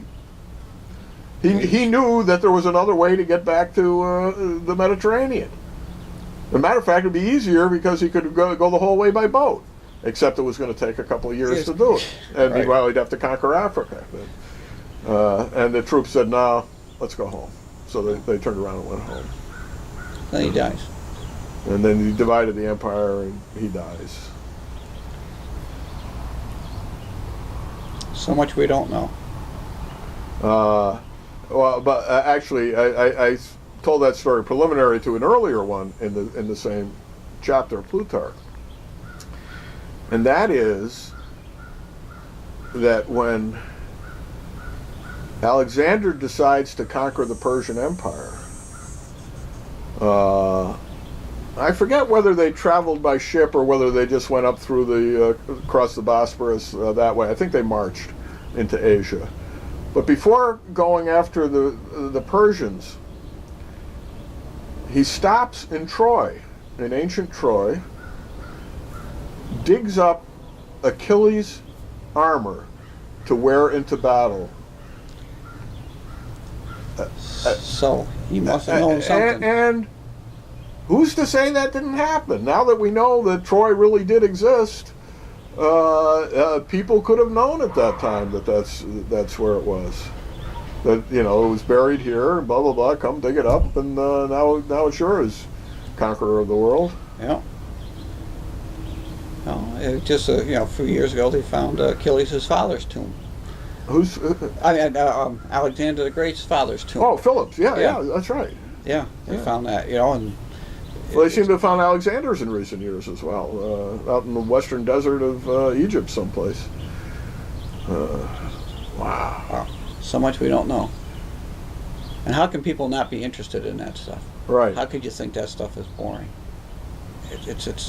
the essence of who we are, and Right. what we've become, and what we can become. Just that's why I always you're talking about that the underwater explorations which are taking place now that were never possible before. You know, yet they've got the submersibles that can go Right. down now that have these robotic arms that can basically Well- perform surgery down there and just dust Right, and right, and bring these things up. It's just it's incredible, and you know we know 1% of what lies under the water. Not close. You know, nothing. Right. Yet the world is 3/4 or whatever of water. We know nothing about what lies there. You know, What lies beneath. yes, 20,000 leagues under the sea. But I thought, got the American League and National League. What are the other 19,888 leagues are there? What? Right? I know the National Oh, League. yeah, and yeah, American League. yeah. What are the rest of the leagues? Yeah. to What are the talk other about? two leagues? Yeah, Well, there's the old Federal League, but that didn't last. Yeah, yeah, the Negro League. the Negro League. I don't know. It's a lot of leagues. Jules Verne knew about that we don't. There was the National Association, but I think that just evolved into the National League, didn't it? Canadian American League. Yeah, that's right. Yeah. I don't know. What's a league anyway? Yeah. It's an organization of teams that come together for mutual benefit. No, the other one. The distance, Yeah. how far a league is. Half a I- league onward. Yeah, that's, I thought league was only involved in the sea, but yet Oh no, it's on the land too. it is. I don't know how long a league is. Well, we'll have to look that up for the next show. How about a fathom? I can't fathom that. You know, I think a fathom is 12 feet. Forward the light brigade, was there a man dismayed? There's not to reason why, there is but to do and die. Into the valley of death rode the 600. Cannons to the right of them, cannons to the left of them, cannons in front of them. Wow. The whole world wondered. The Crimean War, another one that sunk into history. Who even knows what we're talking about? Besides, Oh, there was something really. I wish I should have printed it out this morning. And a survey of what people know and what they don't know. It's like, something like 40% didn't know. No, it was just like a quarter did not know that the Earth revolved around the sun, instead of vice versa. This is like Americans we're talking. The people you educated. What were we talking about? Oh, how little people know. Oh my God. Yeah, it's like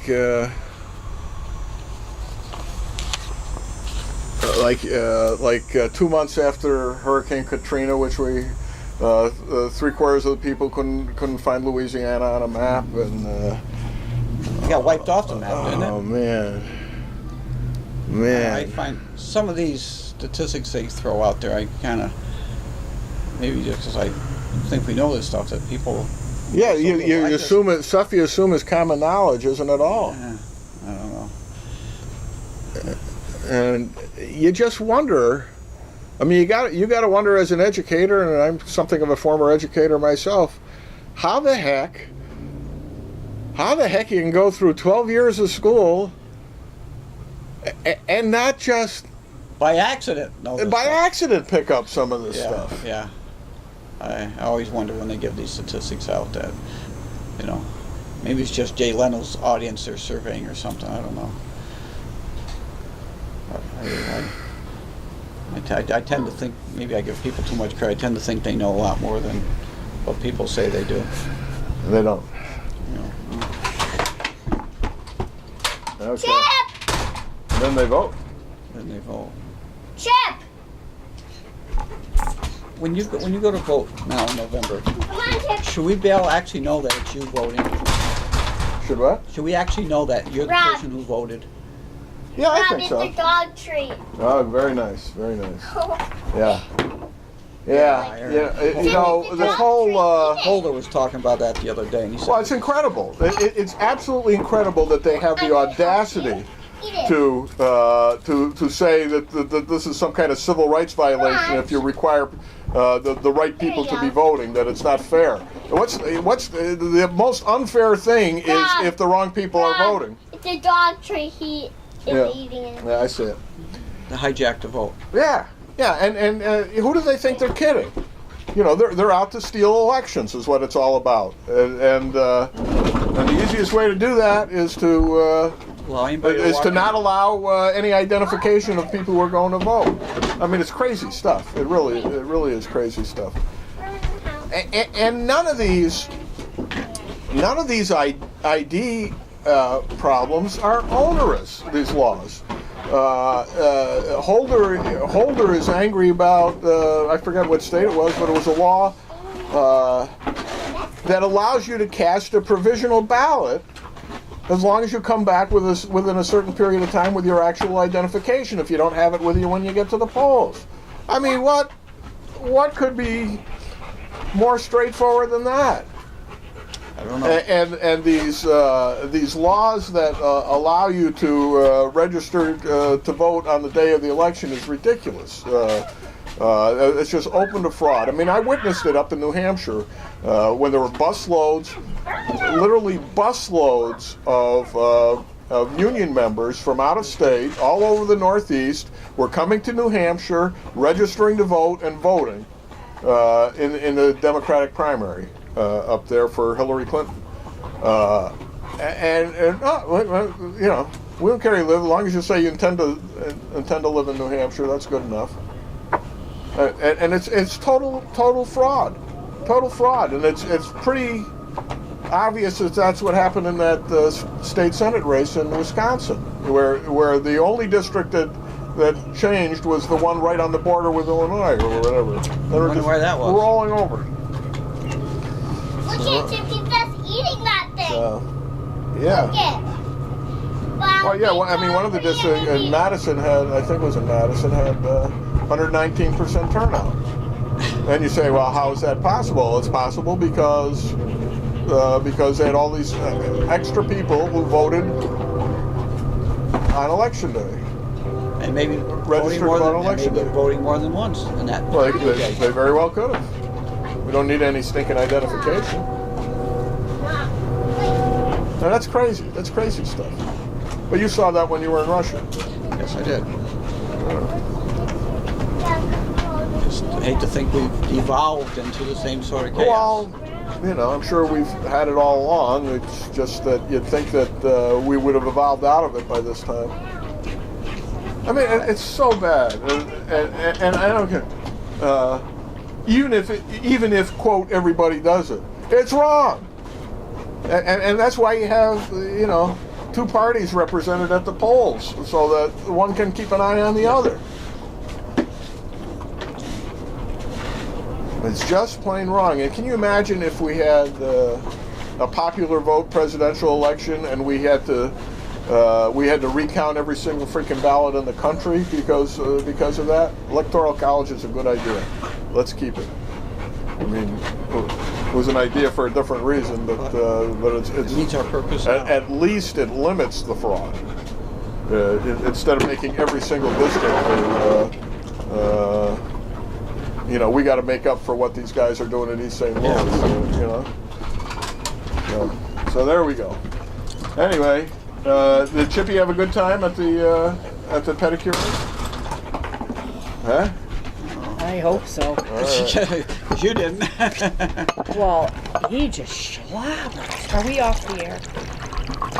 The Not Humane yet. Society will get me. Okay. All right. He just slobbers. Okay. Thank you, Mrs. Going, for some lovely cold water. And if you'll just step aside for a moment, I'm going to finish up the show. You got anything else you want to add? What?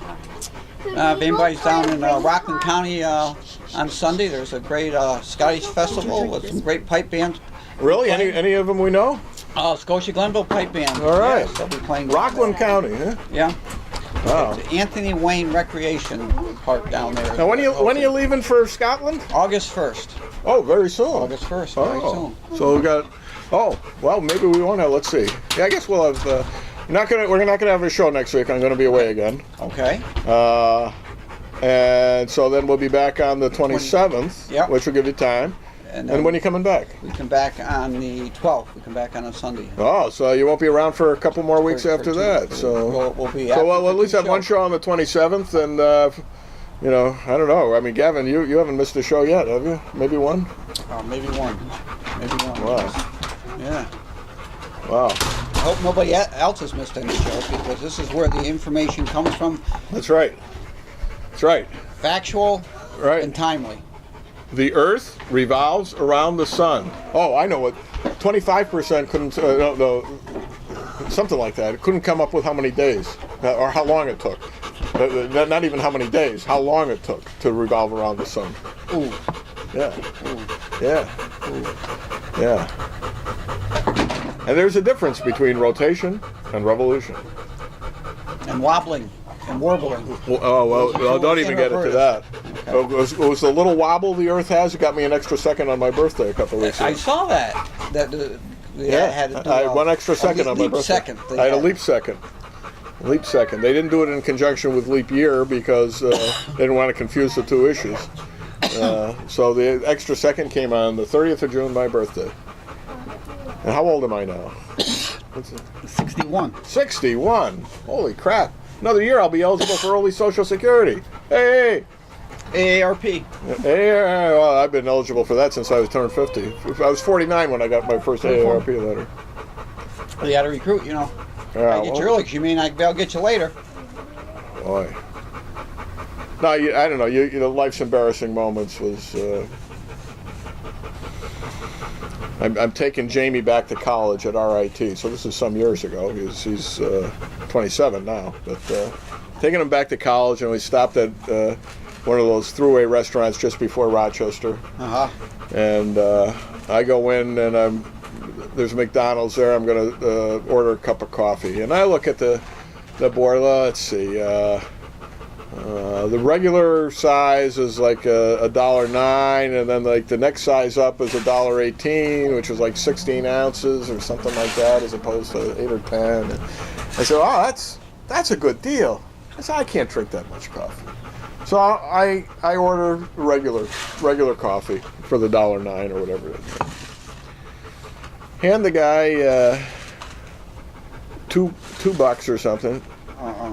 Get a whole pile of change back and a receipt for 65 cents for one senior coffee. Pimple-faced 14-year-old kid. Yeah, you got that discount. Didn't even ask. No, he recognized you. Needless to say, Jamie was greatly amused, and before I had driven home, the entire family knew about it. You know, but we don't feel that old. You know. Yeah, but you know where Jamie is this week? He's on a cruise. They sailed out of New Orleans. And what's there to do on the ship, Jamie? Shuffleboard. He's getting ready for his old age. Yeah. Shuffleboard. This is a kid who can't sit still for 2 seconds. You know, I have to remember next Friday night, because I forgot to, and I apologize to you. After our discussion last week, I went home and I made you a CD of some famous historical songs. Sink to Bismarck. Oh, yeah. Oh, good. Good. You know, the Alamo, old Jim Bridger. Put them all together for you, and I left it home today, and I apologize. Well, that's okay. In 2 weeks you can bring it with you. And I've got your finished Gods and Generals. You did. Last time I was here, I still had another disc to Yeah, go. you finished that. Holy God, that was long. Almost as long as the war. It was, and they still left out the Battle of the Peninsula. They did include the Battle of Antietam in the. Yeah. And I went to a website that showed shot by shot what the differences were between the movie cut and the director's cut. Uh-huh. And I was my memory wasn't that bad. The whole John Wilkes Booth stuff. There were 5 segments that didn't exist in the movie version of the movie. And I was I was right. He wasn't in at all. No. I particularly, I mean, some of it was kind of unnecessary, but there's a scene where the Chamberlains go to see Booth and Julius Caesar. Yes. And Mrs. Chamberlain says to Booth, who played Brutus, "Tell me, do you see yourself as the hero or the villain?" Now, the Sharas, who wrote the series of books these movies were based on, were remarkably historically accurate. In other words, they were novels, but they were novels based on the writings of the people involved, their own autobiographies or whatever, or other historical writings that this one said this or that this one thought that or whatever. Now, I don't remember that from the book, but it would really be a remarkable thing if, in fact, the Chamberlains had talked to Booth, or that the Lincolns had gone to see him in something. And Booth and the other guy are talking whether Chamberlain should be Julius. He says no, he's Henry V, and it really is true. I'm sure that part was made up, because Booth certainly didn't live to tell any of those stories. No. It really needed an editor to tighten it up. Because, some of the battle scenes were really good. Fredericksburg was particularly well done. And yet, part of there was stuff in the book about Chamberlain lying on the freezing ground in Fredericksburg overnight, with nothing but the dead bodies to serve holy. But it gets so cold that he has visions of these like rats running across the field and things like that. It's none of that really the flavor of that doesn't really quite make it into the movie. And I think with a little judicial editing, it might. And there's, for the uninformed, there is remarkably little to show what these battles are about and where they're taking place and what the strategy is and why this is important or that is important. And it seems to me that could have been done fairly easily. Why they picked this ground to defend, where they position the troops. Right. Well, why Hooker's an idiot. They did kind of establish that pretty well. He showed that one. Or was it Burnside? I forget. I think they both were. But it's just, I think it was Burnside at that point. It's just, Well, maybe not. I thought it was. I enjoyed this more than I did the first one. The first one, there wasn't as much history in the original edition of it. I thought Gettysburg was so much better, and it's better now too with what they put in it, a little bit, but they put the quality. They had a much shorter period of time. They were focusing on. Yes, talking 3 days as opposed to 2 years or 3 years. Yeah. Right. Absolutely. And that does make a difference. But there also were just too many characters in it, and way too much of a focus on the South. The book was very well balanced between the North and the South, and sympathetic enough on both sides that no one could be offended. But my lord, I mean, you'd think that Abraham Lincoln was an oaf. The Confederates were just fighting for their independence, and that the colored folks were happy servants in the House. Well, who was one of the major funders of this movie? Ted Turner, who played. Do you know what part he played in that? He was one of the generals there. I don't remember which general Well, it was. Ted Turner, who has no shortage of ego, puts it. He was in Gettysburg too, but in Gettysburg he just played a Confederate who got blown up. Did he? Yeah. I thought he. A brief segment where he just kind of flies. But in this one, he's sitting through that whole Bonnie Blue Flag scene and all that stuff, having a good time, sitting right behind General Lee and General Longstreet or whoever, or General Jackson, or maybe both, I guess. He played Civil War General George S. Patton, Sr., the first grandfather of George of World War II. Really? Yeah. I didn't know that. I knew he was in it. I didn't know what that's who he played. But since he was a major funder of it, I certainly think it came through the movie that it was more of a Southern perspective. Right. Even Gettysburg, it was a lot more time was dwelt on Lee and his boys than it was on the North. But that's That's okay. As long as you understand the context in which it's being presented, Right. you can Right. you Right. can take it for what it is. If you don't, But you but certainly in get- doing so, oops, the dog just sticked the camera, but I guess we're okay.